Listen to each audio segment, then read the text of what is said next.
In Lugan Town in Ireland lived a 32-year-old Natalie McNally. Being a strong, independent woman, Natalie chose to live alone with her pets, even though she had a good relationship with her parents. She worked as a marketing executive at TransLink, a transportation company. She was carrying a baby, but she was not married. She was in a serious relationship with Stephen McCullagh, the father of the baby. Stephen was a content creator on YouTube, making toy reviews and streaming video games. Unlike me, he had a strong subscriber base and lived off content creation.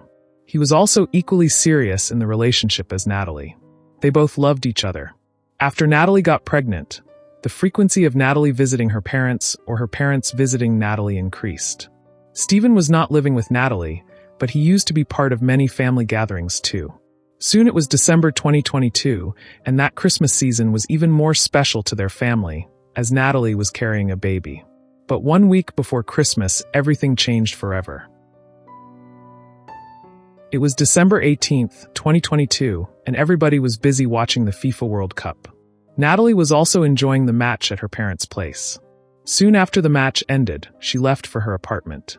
Natalie received a message from Stephen saying that he wouldn't be visiting her that night as he was planning on live streaming on his YouTube channel. She gave her best wishes for the live stream and told him that she would try to watch it. The next morning, Natalie's parents tried calling her, but she did not answer their call. They started worrying about her and went to her apartment. What they saw there broke them into tears. Natalie was lying in her own bed. They noticed multiple wounds on her body. They gathered all their strength and called the police immediately. They wanted to know who did this to their daughter.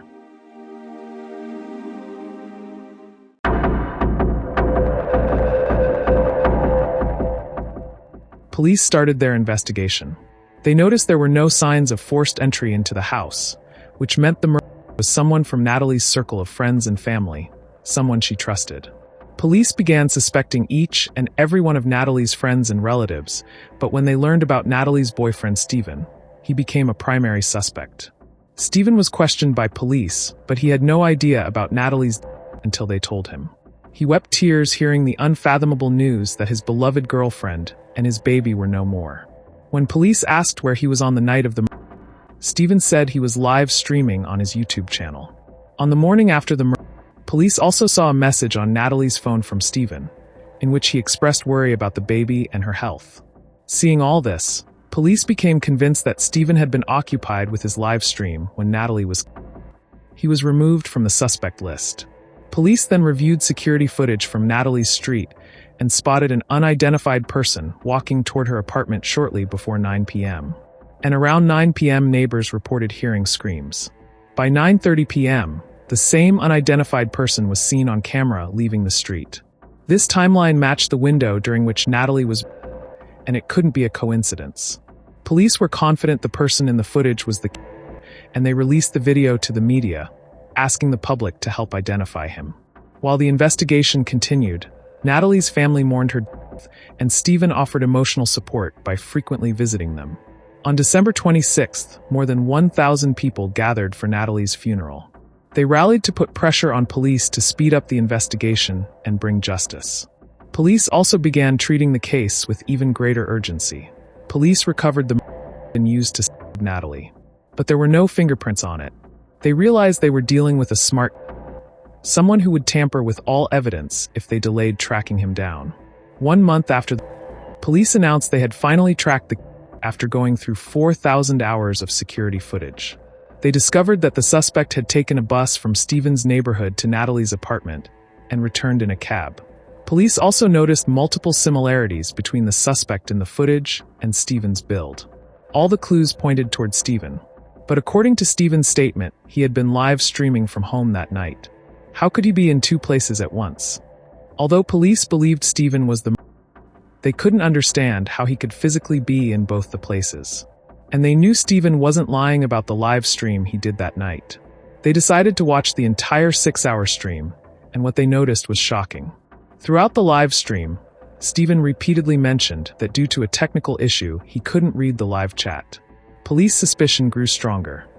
Phone's away. Can't look at the live chat for some reason, because if I do, it makes the whole thing freeze and OBS just screws up.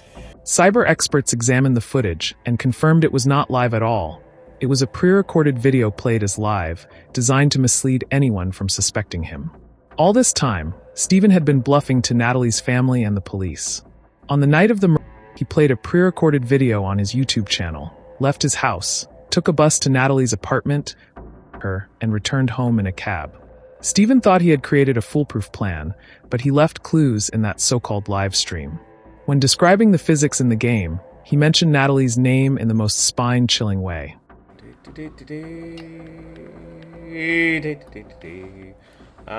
Yeah, that's physics. That's what would happen in the real world.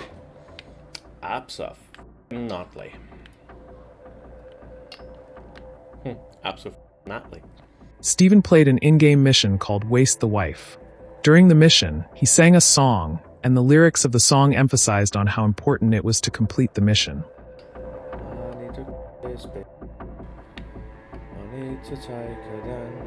The live stream was pre-recorded, and every hint he dropped was a reference to what he was going to do that night. According to police, Stephen had been planning to kill Natalie for quite some time. This wasn't a sudden decision. This was supported by his browsing history, which included searches like, what's more painful by or being? Is it extremely painful to by than to be in the heart? Natalie's parents also felt that Stephen seemed to be spying on them to see if they suspected him. Even on the day of the funeral, Stephen asked for their permission to spend 20 minutes alone with Natalie. Nobody ever knew what he did in those 20 minutes. Everything Stephen did, from visiting her parents regularly after Natalie's death to consoling them, was part of his plan.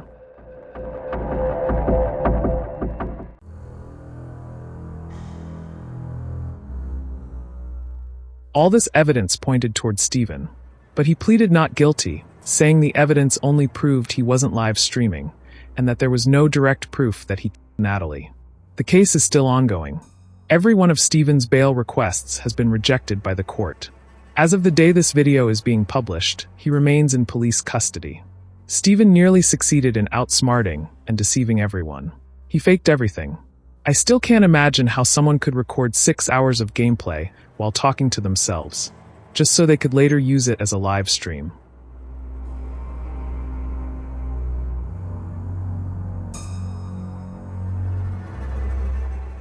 The one question that haunted everyone was, why would Stephen kill the woman he loved, who was soon to be the mother of his child?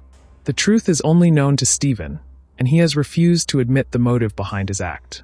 It was alleged that, 3 days before her death, Natalie had exchanged WhatsApp messages with her ex-boyfriend. Stephen may have acted out of jealousy, believing Natalie was no longer loyal to him. However, this theory was never proven as the motive for the crime, and Stephen did not confirm anything on this. Another allegation claimed that Stephen had been involved with other women, and Natalie was unwilling to tolerate his behavior. But once again, there was no evidence to support either of these claims.